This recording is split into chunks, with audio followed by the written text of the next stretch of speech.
Now we're going to move into the second part of the meetup, and this is going to be a regular feature. I am very delighted that Peigee has joined us, and he has a lot of experience with the DAO, and I want to really hear what he has to say. So I'm going to let him talk about anything that he wants to talk about the DAO for maybe about 10, 15 minutes. And then I will ask him a couple of questions, and then we'll open it up for questions. I think we'll get a lot of themes about Dao De Jing on the table that way. And then we will have a discussion. So Peigee, what would you like to talk about today? Thank you. Can I share my screen? Yes, give me just a second. Let me go ahead and make your co-host. We know there are many translations. Okay, Joe, can you make Peigee your co-host, please?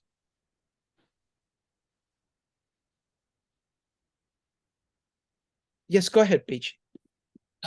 We all know there are many translations, and each translator obviously felt that the translation, the version they have read does not accurately reflect the original text. And this seems to be continued. I had my translation, and Jason and Amma is doing that. Reflect exactly what they have observed. So today I'm going to highlight some of the things that I feel the English readers may not able to see from the translation they have come across. So I will start by looking at the very first verse because it sets the tone of the book. And let me share my screen first. Sure.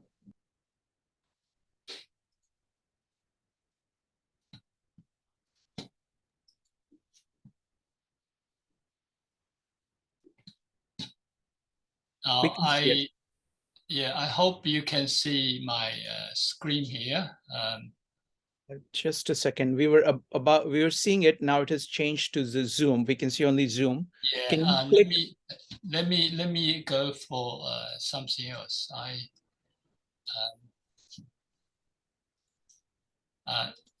Okay. This is the first verse, and you will see there are many different translations. The reason I want to start with this is I believe that one of the most important concept has been overlooked. The first verse have many, they have repeated the word, the Dao. Okay, you can see there are many Dao. Here, the Dao is actually the ordinary Dao. It has the ordinary meaning, the way. Now, the word Dao can be used as a verb. It's like effectively is really saying showing the way. It being used as the explain, the describe. So the center, the most the important concept here is this character, the constancy, or I put here that which is constant. Now, it's a bit of a wordy, but it set a good tone to emphasize this is what we need to think. Now, you can see my translation, a way that can be described is not the way of that which is constant. Now, common translation is eternal way or eternal Tao. So it loses that the concept of constancy, the absolute, as used as adjective to describe the way, and yet that way is really ordinary. What the 常道 is really means 常自道. The emphasis is on the word constancy. right? It's talking about the way of the absolute. Similarly, the second line, a name that can be given is not the name of that which is constant. So again, emphasize is this concept of that which is constant. Now, what is this, that which is constant? The following line made it very clear. That which is constant, obviously the nameless, right? It cannot be named, so it's nameless. The nameless is the origin of heaven and earth. Let it be called non-being. So what that which is constant is actually the origin of heaven and earth. And because it's nameless, so it's short, it denotes to the non-being, denotes to nameless, not in being, not in form. The named is the mother of all beings. This is the most intriguing term. The mother of all beings. Here, it is being called a being. I put in capital. It's actually not a being per se. It's simply the describe in between, something in between the non-being and all beings. The author introduced this concept is to help to bridge the two, non-being and all beings. This being, like Guang mentioned about Yu Ji, it's really the synonym to one. Non-being creates a being, equivalent to Dao creates one. Because later on, I will show you, Dao, it means non-being. Dao means that which is constant. Now, non-being is another the expression to describe this, that which is constant. Describe in this that which is constant in a way that is non-being, is the not in form. This mother of all being is denotes to the being, is also a description of that which is non-being, that which is the constant. So the first verse is really introduced the most important concept of that which is constant or the absolute. Further on, free from desires, one observes their wonder. I use there because I consider the non-being and the being is really the same thing. It's described that which is constant. Now, free from desires, one able to intuit the wonder, the essence,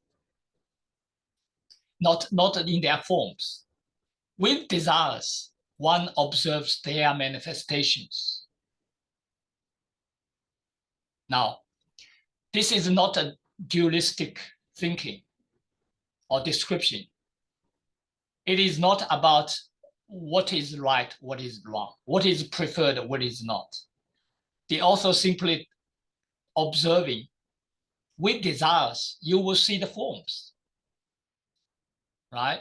You will see the form, but also want you to see not just single form, see the totality, see all forms. So again, here is basically talking about through the two ways you can understand that which is constant. So the first line is talking about the way of that which is constant is indescribable. And yet the whole book is really want to talk about this. It is the core concept that the book want to talk about. So the first verse is actually guides you how to understand this, that cannot be described. Through this observing non-being and being. And this non-being and being are both mysterious and yet the gateways to the wonder of myriad things. Now, that's another expression, is really talking about the way of that which is constant. So the first verse is really set a tone and guide us how you should understand the Tao, that which is constant. Now let me go further to look at what the next verse one should really read.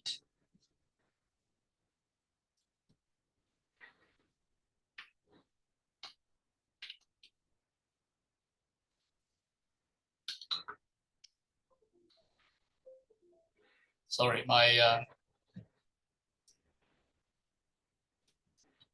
No problem.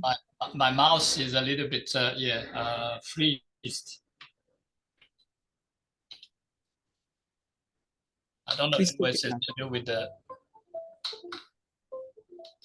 What you can do is that you can just leave the sharing. That will Yes. You'll get the mouse back, and then you can do it again. You know. I will go ahead and stop sharing for you. And then yes. So let's do that. I'm going to share. Okay, stop share. Okay, go ahead. Thank you. Now, the next one I want to look at is the verse 25. Now, I don't need to share that screen. The 25 is really should be read as a second verse. May I request you to share the screen? 25 is my favorite because it kind of summarizes the whole, everything that Dao is saying. Yeah. The trouble is for some reason there is a problem? Okay, you can talk through it. You can talk through it. Can you read the whole thing once? Do you have a translation that you can read? Yeah. Okay. Now I got that. Okay. Yeah, I got that. Let me share my screen again. Yes.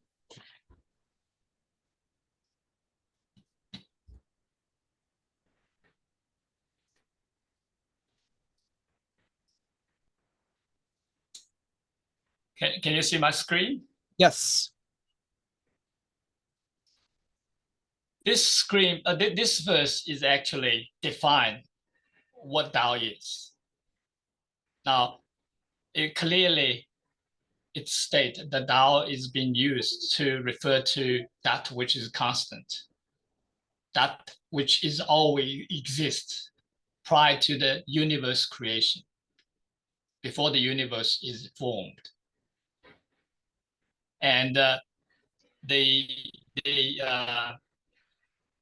reason it called it the Tao is to infer that that which is constant, that created everything, and continue guide all of us. Now, it sounds mysterious, how it actually guides all of us. That's why I link that to awareness.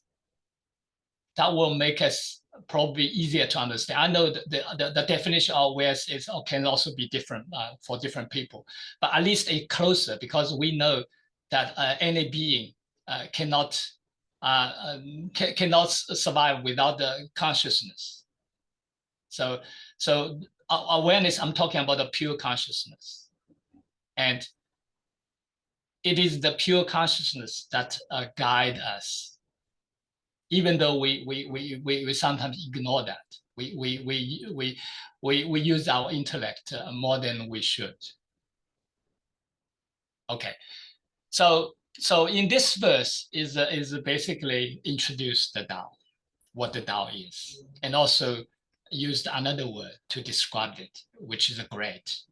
Now, this is often overlooked by some translators.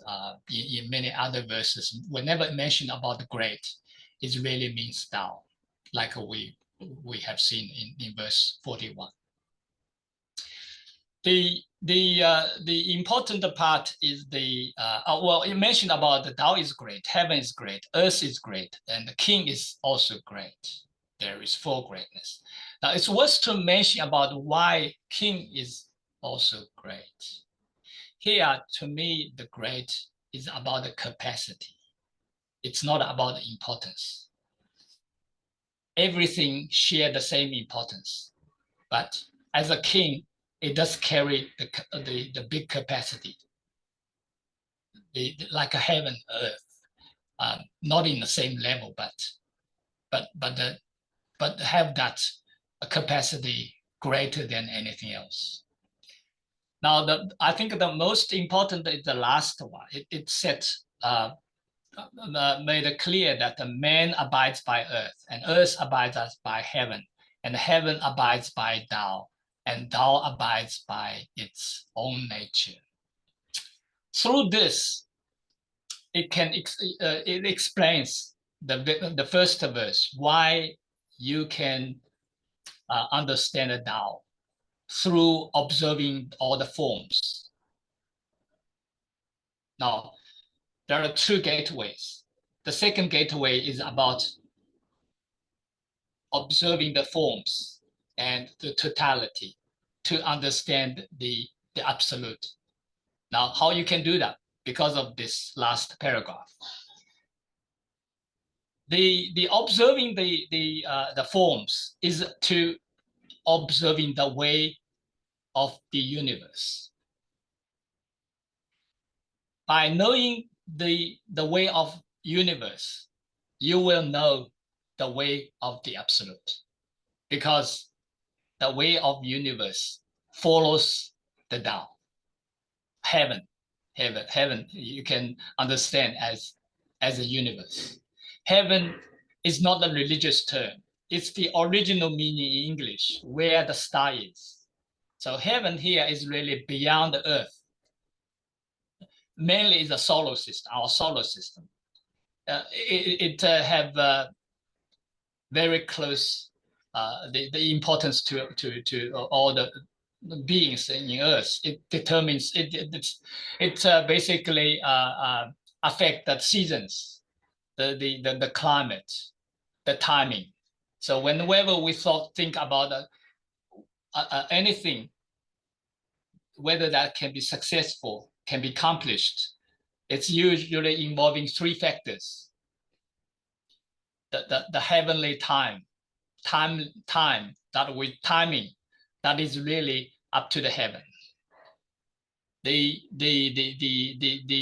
place, the territory you are in, the earth, and the people you are dealing with, the surrounding. So those are the elements. 天时地利人和. Now the last one about the need to be harmonized with the rest. So that's what this is. I think the words to highlight. Now let me move on to the next verse, the 21. It is this one introduced the de, and also this one to make observation about Tao, that which is constant. Now, the Tao as non-being cannot be described. Nevertheless, the author tried to make an observation through his awareness. I would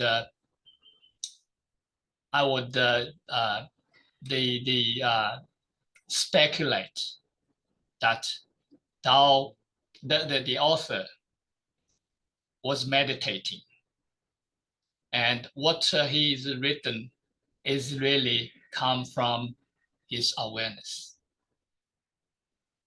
Now, Buddha become awakened. He initially start contemplating. And only when he stopped contemplating, the awareness arises and he was awakened. So this is like a common thing. The awareness knows everything. It will make you aware what you need to know. So for anyone wish to know, not everyone needs to know how the universe works, how the totality is. But if one want to demonstrate to the awareness that he or she needs to know by contemplating, then remain still and wait for that awareness come to you. Not without anticipation, without attachment. Only when you stop your analytical mind, that inspiration, intuition will come to you.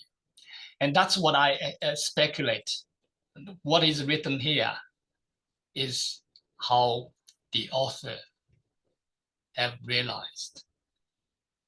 The first line is about the definition about the emphasis.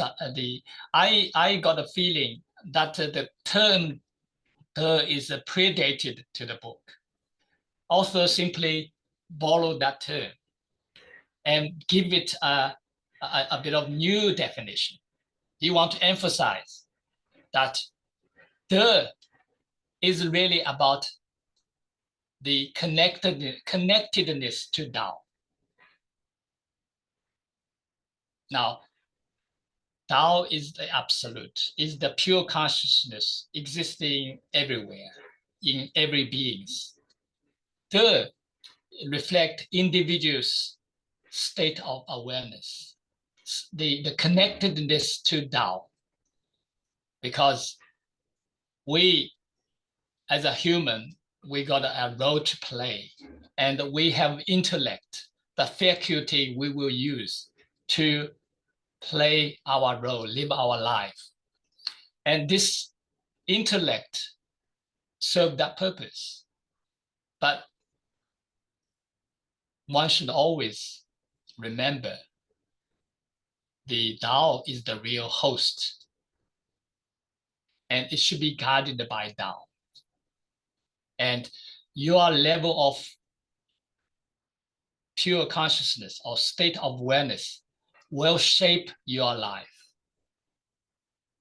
And I will show you this in verse 51. So here, the rest is a little bit, it is a bit hard, but let me quickly read through it. I hope it doesn't take too long. What is really trying to observe the Tao is in layers. The Tao creates all beings. What we see is the image, right? It is captured by our senses and the perceived by our brain, and it's only the image. And then from the image, the author observed the beings, the physical existence, not what we actually see, but actually you can speculate is the elementary, the atom, the particles that are in the waveforms, and really you don't really see the individual at all, individuality, and that's really what the physical existence is. And through that, he also observed the vitality, the essence. You can think about the mother. If you want to connect to the verse 1, this is really about the root of everything, the vitality. Now, the interesting part is the next level. this vitality is very real. Deep down further, there is a belief. This word belief is really coincide with the nowadays we talking about the biology belief. It is everything is actually start with this belief, and the manifestation, the universe manifestation is actually start with this belief. And all our cells, you know, that is being produced, constantly produced, millions in each second, they all come down to the belief, the biological belief. It is the belief that leads to the creation. And you know why the weak ones utilize the Dao more fully, because the weak one here, like what Jason mentioned, is the young one, the growing one. Indeed, it's not the weak because of sickness, because of being old. Now,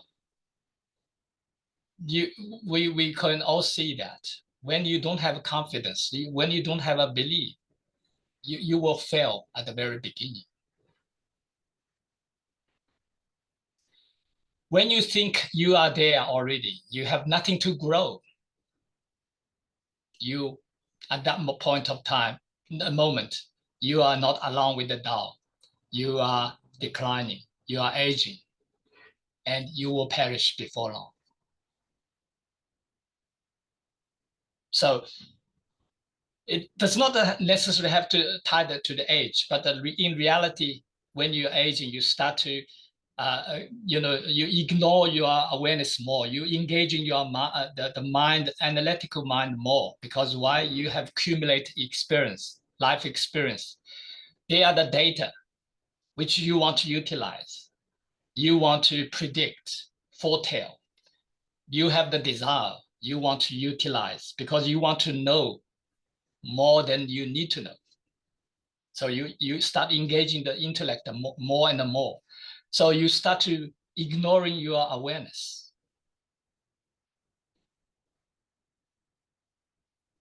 So this is that I would suggest the following the verse you should read, and by knowing it basically saying by knowing by looking at, by contemplating the source of everything, and you basically the rely on the awareness, the Tao, to understand. So this is quite complicated and not something you can understand through the intellect, simply because you are trying to understand the Tao by being in Tao.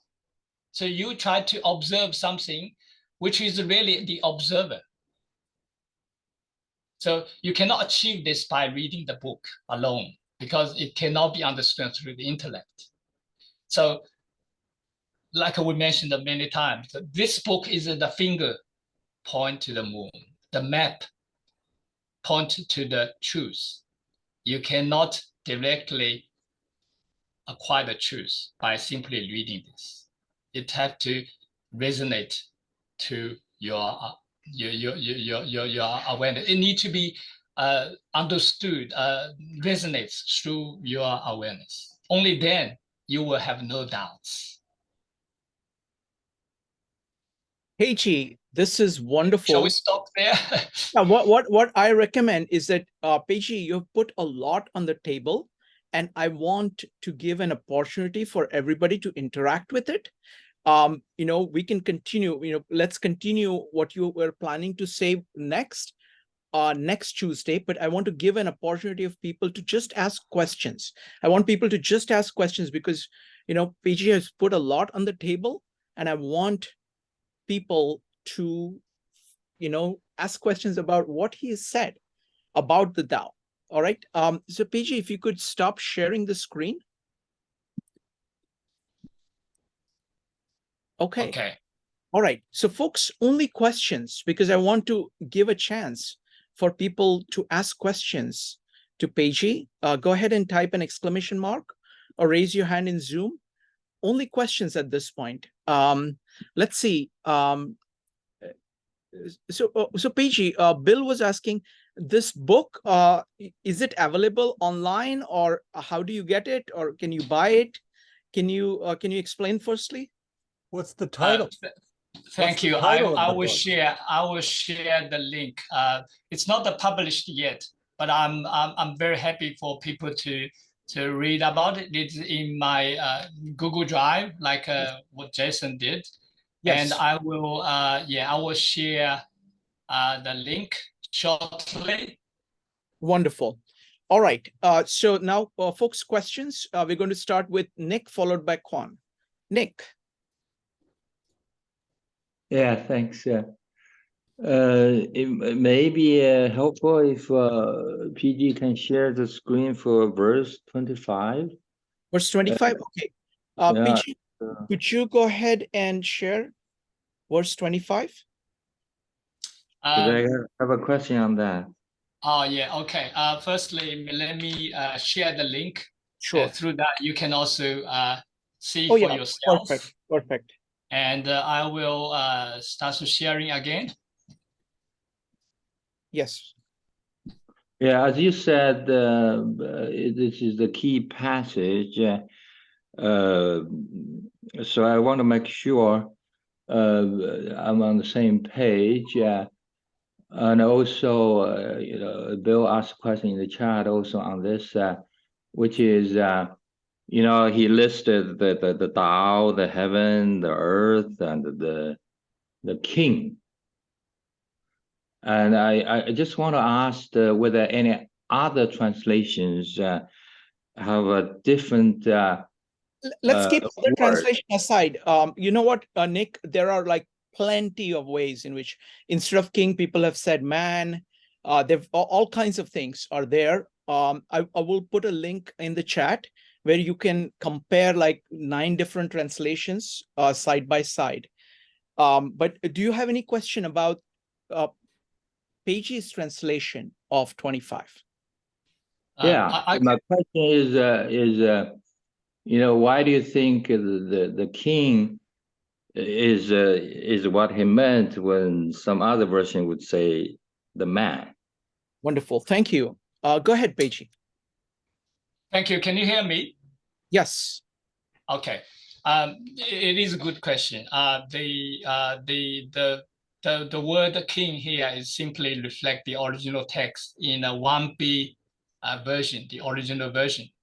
I'm aware there are some the substitutions made by some very authoritative the Chinese scholars, and they think that it should really be man, because the last verse, last paragraph is simply referred to man.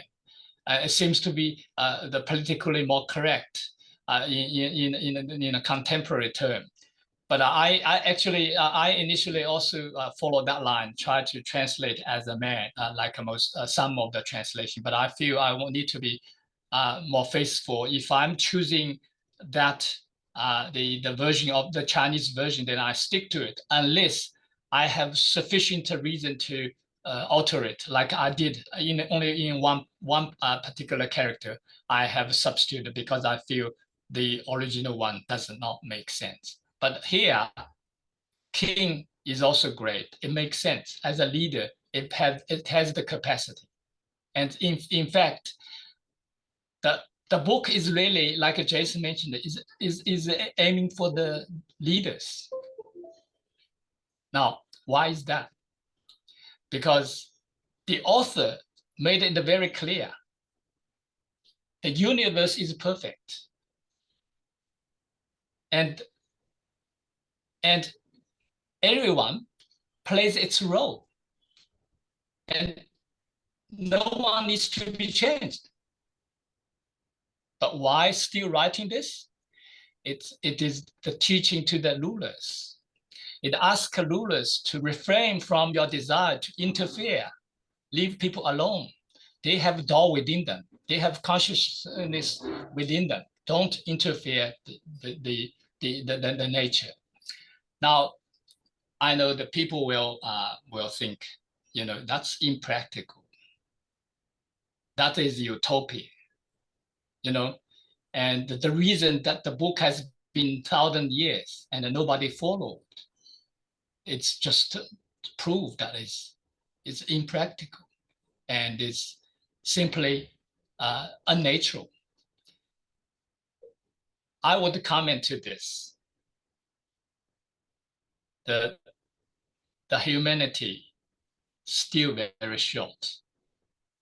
Let's not jump to the conclusion about this is utopia, will not be followed.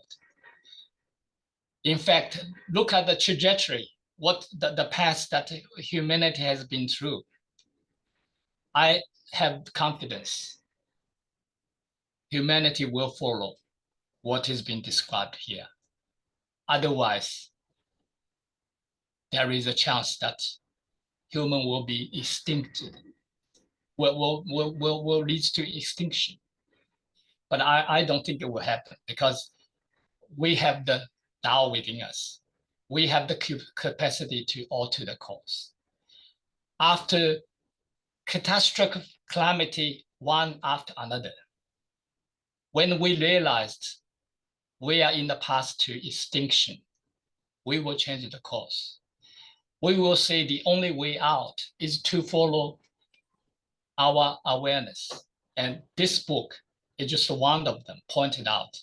Without this book, we will still going along the right path. We will still practice non-doing or wu-wei, because that's the only way we can go along with the nature, the rest. We can be a harmony. We can attain the oneness, which is described in 39. It is when we attain the one, the sky is cleared, the earth is stabilized, the human is flourished. We can continue the generation last. Without this oneness, indeed, the trajectory is we are deviate from that. And indeed, we may not be able to continue the race. Nature does not need us. Thank you. Thank you, Peigee.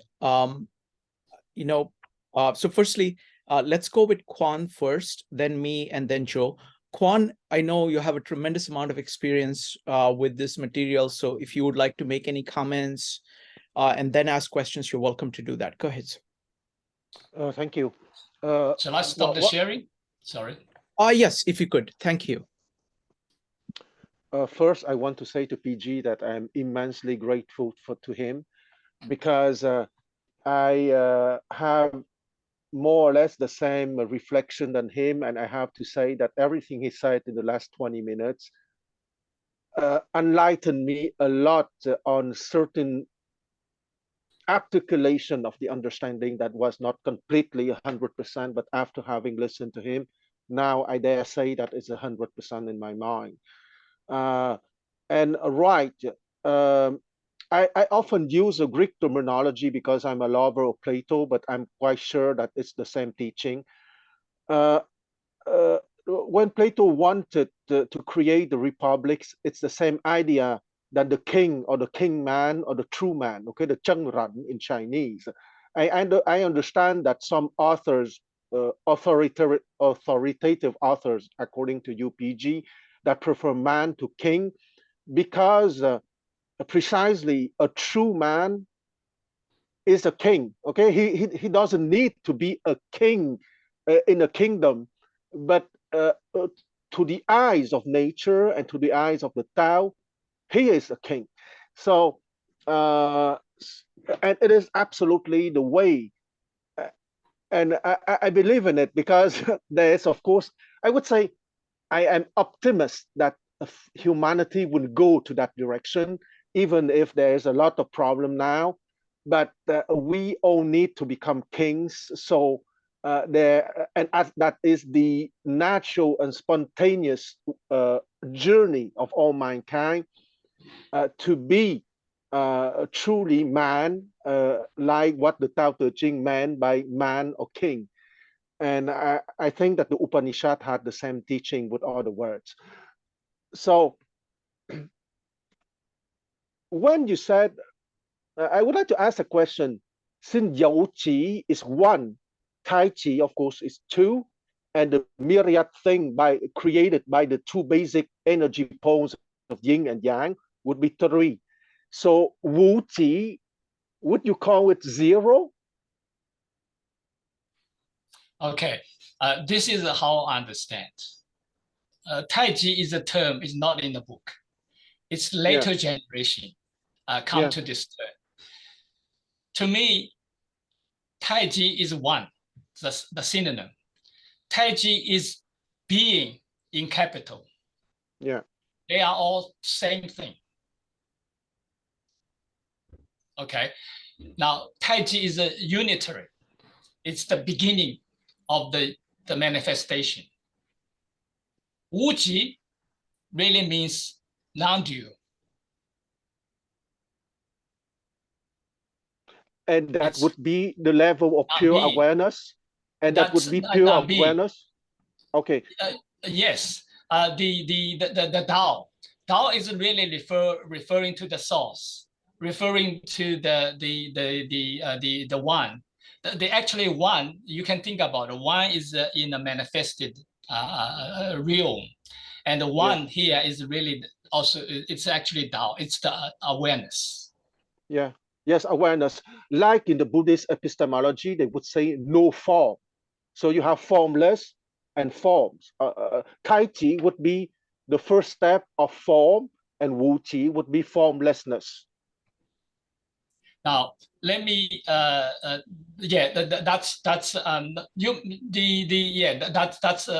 think that's what it is. My understanding.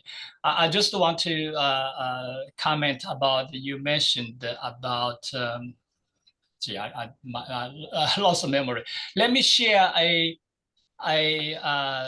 picture that I draw, try to help understand all the key words.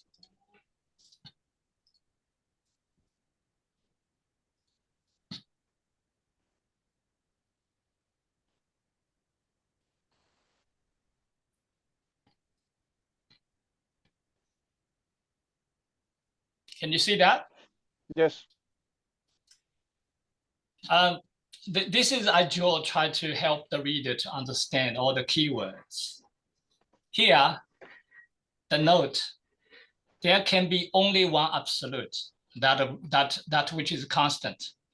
And in this realm, I'm talking about the absolute realm, the Wuji, all is one and the same, that transcends time and space. So all the term here, non-being, Dao, Pu, including the in the middle, the Taiji, they are all referring the same thing. The being one, great image. They are really talking about the same thing with a different expression, emphasize the different state. It's only in the words, right? Why I consider they are all absolute? Because there is nothing related to that in terms of the actuation. Because when the one is, the Tao initiates one, it's simply telling the state. Now the state is in the manifestation. The one is still the one with nothing else. It's not related to anything. That's what the absolute is about, right? Yeah. Now, in this manifested world, which is a duality, because of yin yang existing in everything. Now you can see all those gray, the term is still relevant because they transcend time and space. Now, really, if we want to relate to what Tao is, I just point out it is the awareness. That awareness, in my mind, is a pure awareness. It exists everywhere. All beings are connected to that. When you have no consciousness, you either die or in a coma or deep sleep. So I hope this diagram helps in a way, in some way, when you read my my translations. Absolutely, because it's crystal clear for me. And no, well, once again, I am a parrot by repeating that, but I'm very grateful for your 20-30 minutes because it's crystal clear. And I hope that your book will have a lot of success because you will help a lot of people for understanding cosmology, epistemology, and ontology. Thank you, Quan. So it's going to be me followed by Joe and David. So again, I want to say, Peigee, this is just amazing, and thank you for generously sharing this book with us. I'm going to read through it, and by next Tuesday, I would have read the whole thing, and we would have kind of, I'm sure many of us will read the whole thing, and we'll be able to, because there is really no way. I mean, it is one piece, and as you read more and more, you actually understand the interpretation better and better. So we will have that base from next meetup onwards, which is going to be very useful for us. So firstly, I'm blown away by the originality of your interpretation, and also the way in which you're able to verbalize it, of what you have done, because it's you're coming at it, because this is actually what kind of trying to answer the question about translation. You have to do that. You have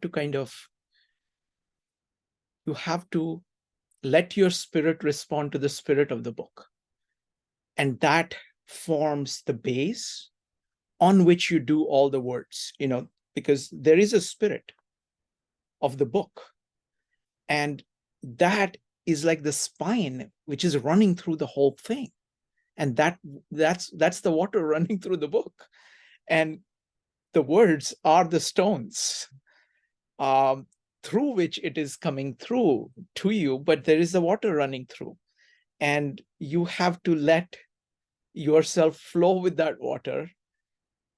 And then when you're trying to express it in another language, you have to have other stones that you have to build, but they are going to sing only if you get the water flowing in the original. So I know how hard work this is, so I really, really appreciate you sharing it with us and talking so much. And I'm just like Quan, I'm very, very grateful. And what happens is that it is each translator is actually giving us something. Okay, like Jason is giving us something, Stephen Mitchell or Sula Lingwin is giving us something. So what is it that they're giving us? Fundamentally, they're giving us something very deep about their own soul relating to the reality of the Tao. So they are giving us Tao, but Tao is infinite, and we are finite. Each of us is finite. So we can get only some things.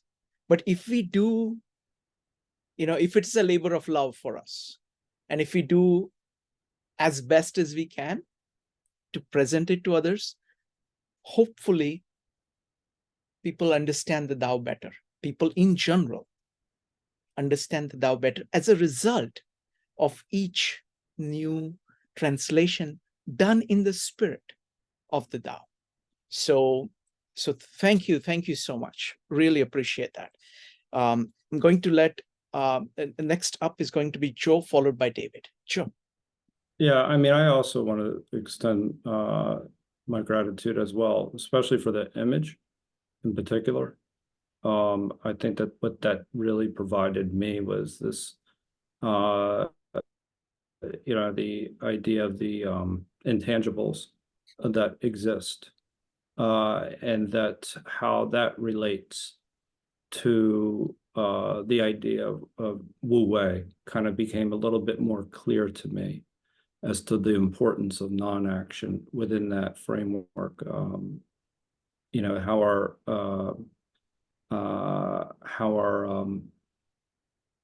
I guess it's how, I don't want to say you I guess you framed it as the intellect, right? There's the manifest and then there's the non-manifest, and the way you link those two, as well as like kind of our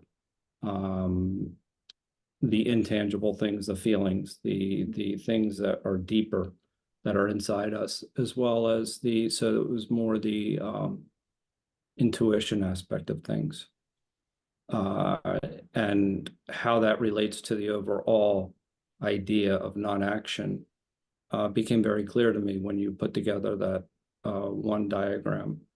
It made it very evident for me. So yeah, it's more of a less of a question, more of thank you. Thank you. Thank you, Joe. Next up is going to be David, followed by Mark. David. Yeah, while I was listening and you were, I think towards the end, you were saying this tradition, its depth, continues to this day, and it's sort of never been challenged. And its structure, you know, describing what it describes as the king, you know, the king's place in ruling in this way. And, you know, I immediately got a little jar from the West saying, wait a minute, Rousseau, Locke, there's something, you know, how's that fitting in here? How's that fitting in that wisdom too? Because there with Locke, you have man in respect for man, allowing maximum tolerance and opposing kingship in as much as it is domination by men, like the voice of a man ruling another. So their take from that, their takeout was relying on intellect. This is going into the individual and rational and reason. I'm saying, oh, how is this playing in the same field here? Because they're both deep wisdoms. So I think it's interesting when Quan explained, it sort of came a little more together for me. It's an interesting, maybe more of a conflict of terminology than it is of conception. It's not so much a difference in conception. It's the terminology of the West. Kingship means something particular. Let me ask that as a question. Let's ask it as a question.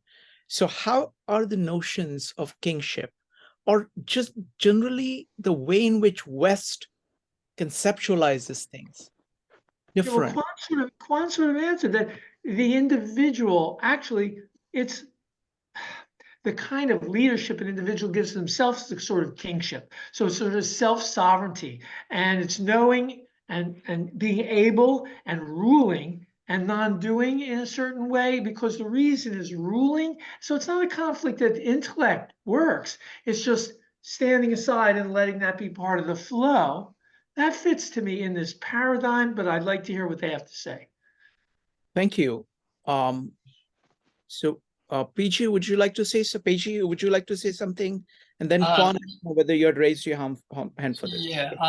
Well, I quickly, I was gonna say this, but now I realize what I remembered what the Quan was referring to. The term king can actually also mean the spiritual leaders. It does not necessarily have to be in a position of actually leading in administration way, but the leading rather than the spiritual way. So yeah, in that sense, the king can also be the leader of the spiritual, the spiritual leader. It's just basically the leader. Now, the concept of this, the whole thing that the author was talking about in the book, is really his observation about the Tao. What he advocates is the leader, a king, should follow the way of the Tao. You know, the Tao leads us, provides us, nurtures us, as the awareness, but never let us aware it is the host, it is the Lord, right? The similar thing about being a king. You should lead from behind. You should remember verse 17, the best leader is barely noticed, right? It gets things done, and yet without claim credit. And let the people think, you know, this is done by self. It's just like a clock. You know, you don't need to show that I did it. Like all the things done by Dao, it never make you think that that's the case, right? It's just the nature.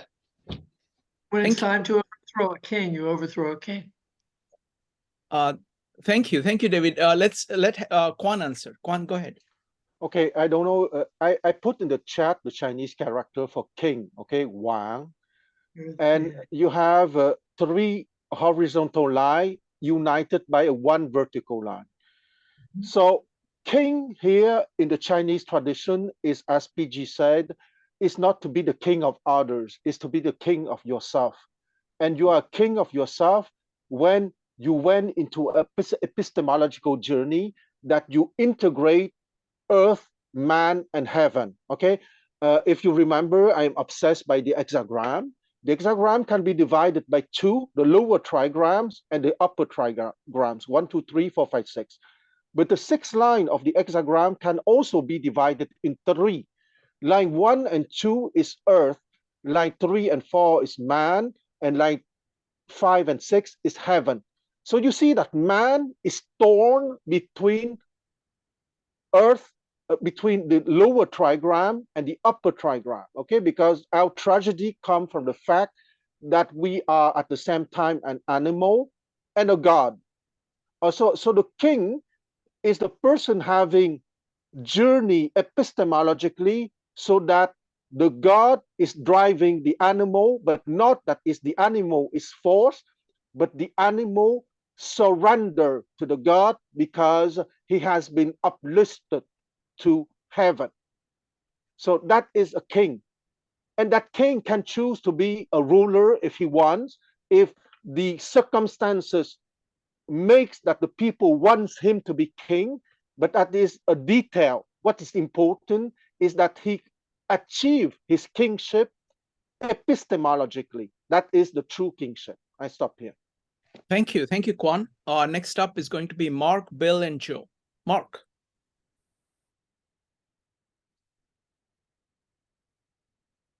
Mark, are you there?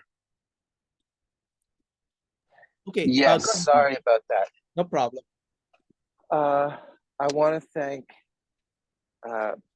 Peigee and everyone for this very devoted discussion. And my question was about your diagram, Peigee, and your representation of the Taiji. You showed the yin in yang and the yang in yin.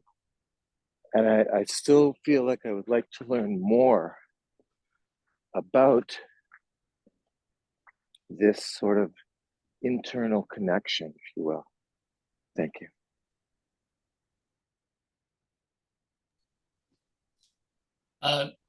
You know, the book mentioned about the Wu Wei and non-doing, and yet nothing is undone. How this is achieved? It is through this interaction of the yin and the yang. You just observe the reality. All the things that which reach to a extremity reverses. The chaos, when the chaos reaches to the extremity, peace follows. All those transformation is really already been sort of fixed into the nature because of this yin and the yang interplay. Thank you. Thank you, Peigee. Next up is Bill, followed by Joe. Bill. Thanks. What a wonderful conversation, discussion, and set of dialogues and exchanges. Shrikant, I have a comment. It's not a question. Is that fair game now? Sure, go ahead. Okay. It's on kingship. Okay. I want to put it this way. I want to focus on the last bit of chapter 25, where it says, as I put in the chat, the four great things, and the king of men is among them. The king models himself on the earth models itself on heaven, the heaven models itself on the Tao models itself on nature. Okay. The king in his rulership and his rule and his sovereignty tries to model himself on earth, etc. Each thing tries to model its governance approach, mentality, and behavior on the governance approach, mentality, and behavior of the thing above it in the hierarchy. And the ultimate thing in the hierarchy is nature. The Tao models itself in its governance, rules, and conduct on nature, okay? And nature itself is a set of laws of nature that are sovereign. They rule without effort or thought. They just rule. They govern. And so the alignment of human behavior and governance mentality and conduct with the governance sovereignty of the laws of nature over nature, that's one way to interpret what the author is getting at there. And so it's about a convergence between actual governance conduct of humans and more refined governance conduct of humans that's more in alignment with these upper levels of the hierarchy. Thanks for listening. Excellent, excellent point. Thank you, Bill. Joe. Yeah, I mean, thank you for that, Bill. Is this, I mean, in a way, would it be stretching too far to think about it in terms of this, the way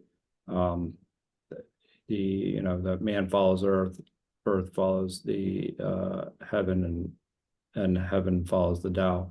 Is it too much of a stretch to think about this in terms of this is and I'm thinking about it in terms of what Juan was saying, is this is more about also the conquering of oneself more than anything else. And how does this relate to three treasures, the idea? How, in other words, this is kind of a way of understanding the self more than anything else, than understanding the physical aspects of the world. Is that Excellent question? Thank you. Go ahead, Peigee. The message, although is mainly to the leaders, and but everyone can be the leader of a family. So in a way, it's all applicable.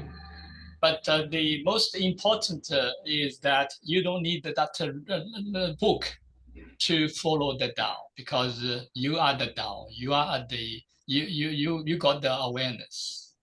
And in relation to the three treasure, first one, I translate as a motherly love. This is really is essence. It's the intrinsically something we have. Is that we follow the awareness. When we have children, we will look after them unconditionally because of Tao, because of this awareness. When you have this in mind, everything you do is not a motivation. It's you just do it through the instinct. It's through the Tao. You do this with the motherly love. You go out to work, to earn bread for your family. Now your action will be blessed in relation to the time, the heaven, the earth, which the place you go, and the people, and you will exhibit that sort of the motherly love, and you will be provided by the same motherly love. Now, in relation to when you want to start small business and you feel that's the only way you can provide for your family. And when you have that motherly love in mind, your business will likely successful.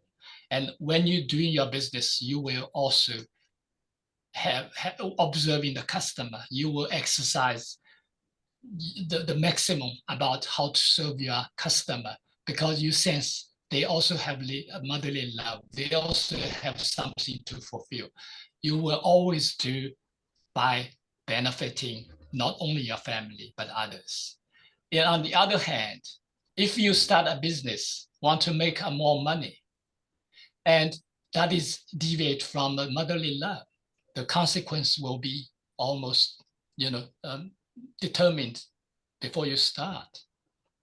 So this is a one sort of observation, or or sort of elaborate some sort of understanding of what it really means. Second one is about fragility. Fragility. Yeah, it's about don't waste, and this is very important because we with our desire, we sense that when there is not enough, or we sense that there is a commercial benefit, we create things. And we create things is purely from our intellect point of view. And we create things are not in harmony with the nature. And so they become the rubbish at the end. I recently I was in Bali and, lying on the beach every morning and watching the locals collecting the rubbish. All they collect, the rubbish is man-made. What is nature provided, they are not rubbish. They can be easily absorbed. It's only the man-made are the rubbish, because they've been created without thinking through whether they will be in harmony with the rest. They only created for the immediate need. And that need is really questionable whether it is a need. Because if we've been, preserving the resources, we live, to our means, then maybe we don't need that synthetic material after all. No, the plastic is everywhere. It's within our systems. And what is the third? What are the three? The third one is very interesting and controversial. Is try not to be the first in the world. Okay, wonderful. Now this is a philosophical, because when you on the when you're on the top, what will happen?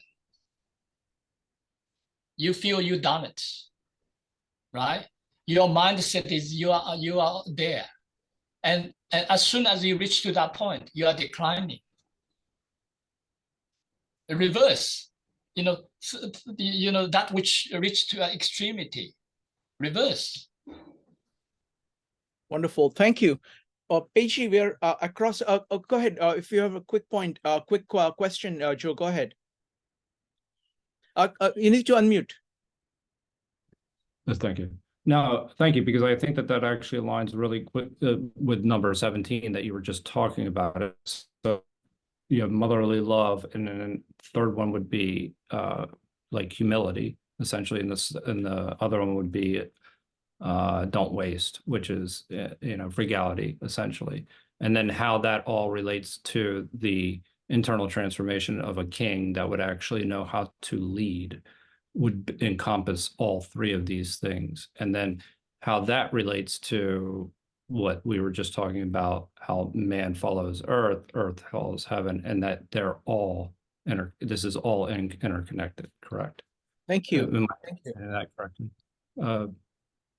Thank you. It's after 11 o'clock. I want to make sure that this doesn't, I want to keep it to about an hour or so that, it is effective for everybody. Bill, if you have something very, very quick, like 30 seconds, go ahead. It's not 30 seconds. If there's an opportunity in a future week, I would want to connect the quotations from the chapters that Peigee quoted where it talked about layers, and Peigee used that word layers, connecting that with the 1, 2, 3, and with the levels of man, earth, heaven, and Tao and nature. I would want to make a comment that connects that to the chakras. Sure. But I'll save it for another Yeah, week. let us save it, because we will have, I have a lot of things to say about, or a lot of things to say and ask about the 3-part.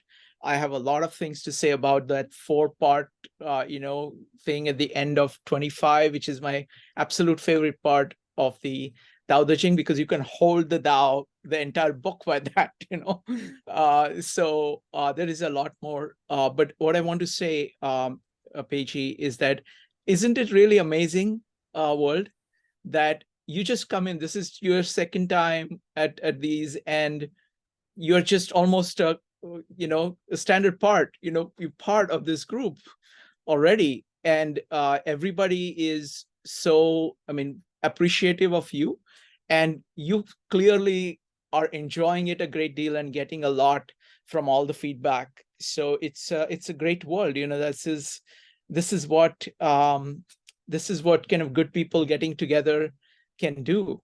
And we've been doing this for some time. And the thing is that when we see some good person show up who has things to offer, we basically just turn everything around so that we create the space for people like you. So I think it's just a complete win-win. But what did you think of this experience? Absolutely. I really enjoy the platform. It is the great platform for sharing. And I learned a lot myself. And I actually constantly revise my translation as well. When I see there is a better way to, translate, I will do that. At the end of the day is to provide opportunity for people to understand the book more thoroughly. And it is a hard one. And I feel it's hard because not only because it's profound message and it cannot be understood by the intellect alone. And it's also because whether one is ready to accept the description, because sometimes it's not because it's too hard to understand, it's because we are not ready to accept this.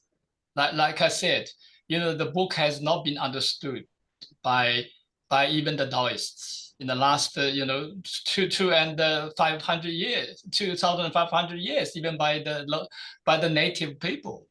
Yep. Not fully, right? So we can see that. It's basically, you can say people are not ready. Why we are not ready? Because the desire to predict, to know what we want to know is too high. So only when we realize that the path we are going to be disastrous, and then we will start to looking to the right path and listen to our awareness more.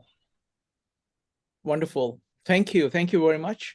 And we will make this, folks, this is going to be a standard part of the Dao meetups. After at 10 o'clock, we're going to switch over. And Peigee, just feel free to talk about anything that you want to talk about. And again, I'm really grateful that you shared the translation, because then it allows us to kind of go through, think about it beforehand.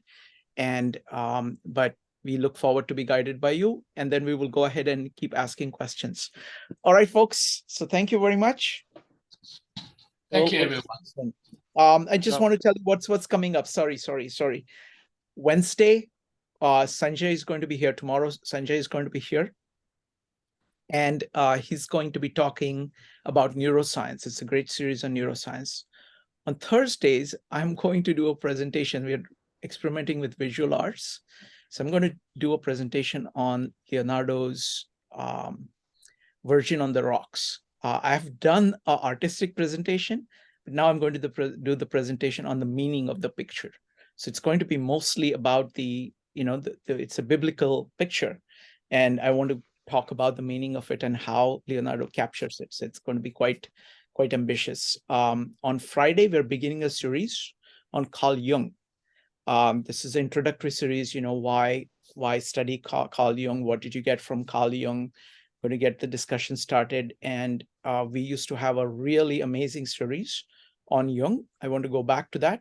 We had some top Jungian folks, authors come and present. So I'm going to go back to that. That's going to be every 2 weeks. And on Saturday, it's going to be the game of Go that Jason is doing. And that's what it's on. Mondays we do poetry, and Tuesdays we're going to be back with the Dao. All right. Thank you very much, everybody. See you soon. Bye. Thank you, and bye, everyone.